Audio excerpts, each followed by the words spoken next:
গট্টু চিংকির Kashmir trip. এবার শীতকালে বাবা কাশ্মীর ট্রিপের প্ল্যান করে, আর গট্টু চিংকি নিজের ট্রিপের এক্সাইটমেন্টে ব্যাগ প্যাক করতে লাগে। গট্টু, আমি এই রেড ক্যাপটা রাখবো তো? ওখানে খুব ঠান্ডা হবে। আর কি চিংকি, আমি তো নিজের বুটসও রাখবো আর গ্লাভসও। আরে ওইখানে বরফ হবে, বরফ। আর আমরা বরফে স্নোম্যান বানাবো। ইউরে! আমি তো খুব এক্সাইটেড চিংকি, শুধু আর একদিন, তারপরে আমরা ট্রেনে করে কাশ্মীর যাব। গট্টু চিংকির এক্সাইটমেন্টের জন্য রাত্রে ঘুমিয়ে আসে না। পরের দিন গট্টু চিংকি মা বাবার সাথে কাশ্মীর যাওয়ার ট্রেনে বসে পড়ে। কিন্তু ট্রেনে ওরা আরো কিছু বন্ধু পায়, যাতে ওদের এই ট্রেন যাত্রা আরো মজার হয়ে ওঠে। চিংকি, ওই দেখো আমাদের সামনের সিটে যে বাচ্চাটা যাচ্ছে না, ও মনে হয় কাশ্মীর যাচ্ছে। হ্যাঁ, মনে হচ্ছে গট্টু। কিরে, ওর সাথে বন্ধুত্ব করবি? গট্টু হ্যাঁতে মাথা নাড়ায়, আর চিংকি সেই ছেলেটাকে বলে, তুমিও কি কাশ্মীর যাচ্ছ? কে? না, আমি তো কাশ্মীরেই থাকি। এটা শুনে গট্টু চিংকি অবাক হয়ে যায়। আর কিছুক্ষণের মধ্যে মা বাবারও বাচ্চাটার মা বাবার সাথে বন্ধুত্ব হয়ে যায়। আর তখনই ওরা জানতে পারে যে ওদের কাশ্মীরে একটা হোমস্টে আছে। এটা তো খুব ভালো কথা, তাহলে আমরা আপনার হোমস্টেতেই থাকবো। হ্যাঁ হ্যাঁ, নিশ্চয়ই। আপনাদের আমাদের এখানে খুব মজা আসবে। আর আমাদের হোমস্টের বাইরে স্কি স্পটও আছে, আর এই ছোট বাচ্চারা স্নোম্যানও হতে পারে।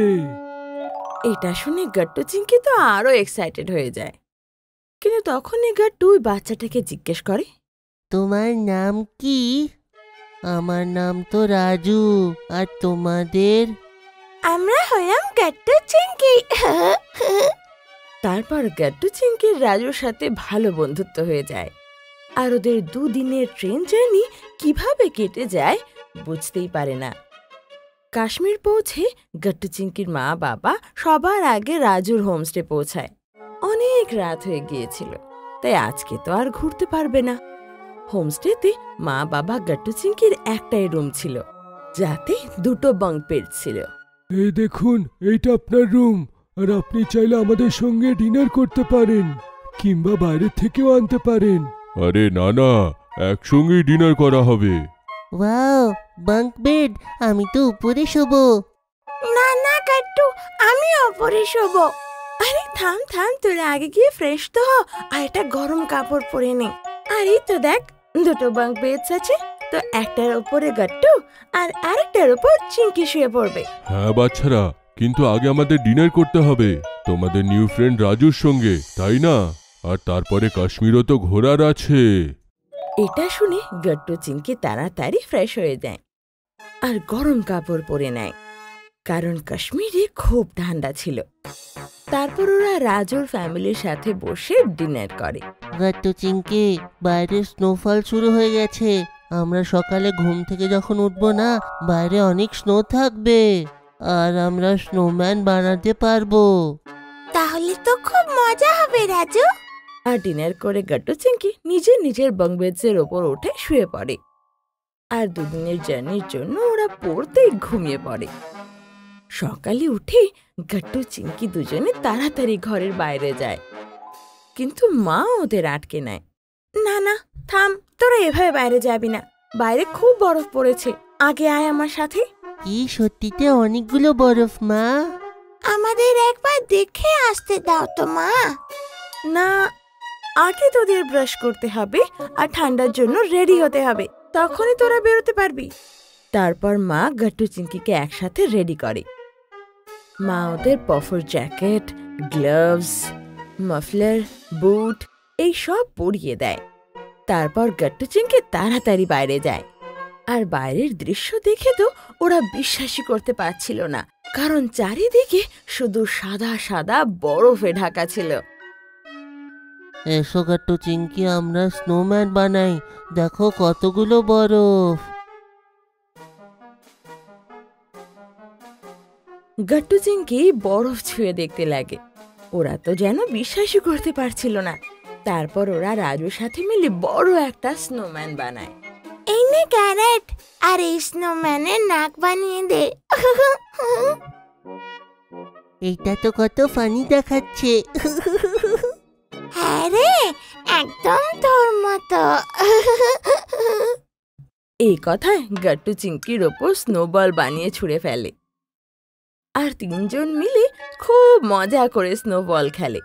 কিন্তু তখনই মা ওদের ডাকতে আসে, গাট্টু চিংকি, এখন ভেতরে আয়, আমাদের ব্রেকফাস্ট করতে হবে তো, তারপর কাশ্মীর ঘুরতে বেরোবো। গাট্টু চিংকি মা বাবার কথা শোনে আর ব্রেকফাস্ট করতে চলে যায়। বাচ্চারা, আজকে আমরা গুলমার্গ রোপওয়ে রাইড করব, যেটাতে আমরা কাশ্মীরের দৃশ্য দেখতে পারবো। আর আমরা মার্কেটেও ঘুরবো, আর বিকেলে আমরা ডাল লেকে যাব, যেখানে আমরা বোট রাইড করব। চলো বাবা। তারপর গাট্টু চিংকি মা বাবা বেরিয়ে পড়ে গুলমার্গের জন্য। রাস্তায় ওরা খুব সুন্দর সুন্দর দৃশ্য দেখে আর গুলমার্গ পৌঁছে সবার আগে ওরা গুলমার্গ রোপওয়ে রাইডে যায়। মা, আমার খুব ভয় করছে। হাইট দেখে চিংকি তো ভয়ই পেয়ে যায় আর মাকে তখনই জড়িয়ে ধরে। চিংকি, নিজের চোখটা খোলো, ওই দেখো সব কত সুন্দর। চিংকি ধীরে ধীরে নিজের চোখ খোলে আর ওরও সেই ভয়টা কেটে যায়। আর সামনের এত সুন্দর দৃশ্য দেখে মা বাবাও নিজের সব দুঃখ ভুলে যায়। তারপর সবাই মিলে গুলমার্গে মেন মার্কেটে ঘুরতে যায়। সেখানে একটা কাপড়ের দোকান ছিল, যেখানে কাশ্মীরের ট্রেডিশনাল ড্রেস মানুষকে পরানো হচ্ছিল আর ওদের ছবি তোলা হচ্ছিল।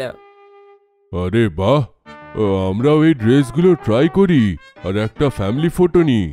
এটা কিন্তু দারুণ আইডিয়া। হ্যাঁ হ্যাঁ, চলো না মা বাবা, এটা ট্রাই করি। তারপর মা বাবা ওই শপকিপার দোকানে যায়। তারপর দোকান কাকু গাট্টু চিংকি আর মা বাবাকে সেখানকার ড্রেস পরিয়ে দেয় আর সেই ড্রেস পরে সবাই রেডি হয়ে যায়। তারপর সেই ফ্যামিলি ফটোগ্রাফ নেয়। 1, 2, 3, বলো say cheese। তারপর গাট্টু চিংকি সেখানেই বেশ শপিং করে। ধীরে ধীরে রাত হয়ে আসে, তো ওরা চারজনে হোমস্টে ফিরে আসে। পরের দিন ওরা ডাল লেকে বোটিং করতে যায়। সেখানকার দৃশ্য অপরূপ ছিল। মা, কাশ্মীর কত সুন্দর। হ্যাঁ বাবা, কিন্তু এখনো তুই এখানকার স্পেশাল জিনিস এখনো ট্রাই করিসনি। সেইটা কি মা? আরে বাচ্চারা, মা কথা বলছে কাশ্মীরি কাহুয়ার, এসো তোমাদের খাওয়াই। তারপর মা বাবা গাট্টু চিংকিকে কাশ্মীরি কাহুয়া খাওয়ায়, যেটা সেখানকার স্পেশাল ড্রিঙ্ক ছিল। ইয়ামি। এটা তো দারুণ খেতে মা। হ্যাঁ সোনা, আর এটা আমাদের ডাইজেশনের জন্য খুব ভালো। আচ্ছা, এখন তাড়াতাড়ি শেষ করে নে, এরপর আমাদের টিউলিপ গার্ডেনও তো যেতে হবে। ওটা ডাল লেকের পাশেই আছে। ওকে মা। তারপর গাট্টু চিংকি মা বাবার সাথে টিউলিপ গার্ডেন ঘুরতে যায়। কিন্তু এবার ওদের বাড়ি ফিরে যেতে হবে। কিন্তু গাট্টু চিংকির মন তো কাশ্মীরেই পড়েছিল। মা, আমাদের ফেরত যাওয়া জরুরি। হ্যাঁ মা, আমি ফেরত যাব না। তুমি একটা কাজ করো না, আমার এডমিশন এখানেই করিয়ে দাও, রাজুর স্কুলে। আরে এমন কি করে হতে পারে চিংকি? বোকা কোথাকার, তোরা এখানে থাকলে তোদের বন্ধুদের কি হবে? আর তোরা যে বন্ধুদের জন্য গিফটসগুলো কিনলি, সেটা ওদের কে দেবে? মায়ের এই কথা শুনে গাট্টু চিংকি বুঝতে পারে, তাই ওরা ফেরত যেতে রাজি হয়ে যায়। আর এরই সাথে গাট্টু চিংকি রাজুকেও বিদায় জানায়। রাজু, আমরা তোমাকে খুব মিস করব।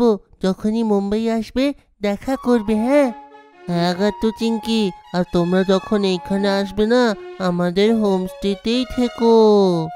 হ্যাঁ রাজু, আর এমনি এই গিফটটা আমি তোর জন্য এনেছিলাম গুলমার্গ মার্কেট থেকে। কি সত্যিতে? থ্যাংক ইউ গাট্টু চিংকি, তোমার জন্যও আমার কাছে কিছু আছে। যেদিনকে আমরা বরফে খেলছিলাম, আমার মা আমাদের তিনজনের ফটো নিয়েছিল। এই না গাট্টু চিংকি, আমি তোমাকে সবসময় মনে রাখবো। গাট্টু চিংকি সেই ছবি দেখে খুব খুশি হয় আর খুব সামলে নিজের কাছে রেখে নেয়। তারপর রাজু গাট্টু চিংকিকে জড়িয়ে ধরে। তারপর গট্টু চিংকিকে বাড়ি ফেরার জন্য মা বাবার সাথে রেলওয়ে স্টেশন আসতে হয়। আর এইভাবেই ওদের কাশ্মীর ট্রিপ শেষ হয়ে যায়। কিন্তু সেখানকার স্মৃতি গট্টু চিংকির কাছে চিরকালের জন্য থেকে গেল। আপনাদের যদি আমাদের ভিডিও ভালো লেগে থাকে তো আমাদের ভিডিওকে লাইক করুন, কমেন্ট করুন আর সাবস্ক্রাইব করুন।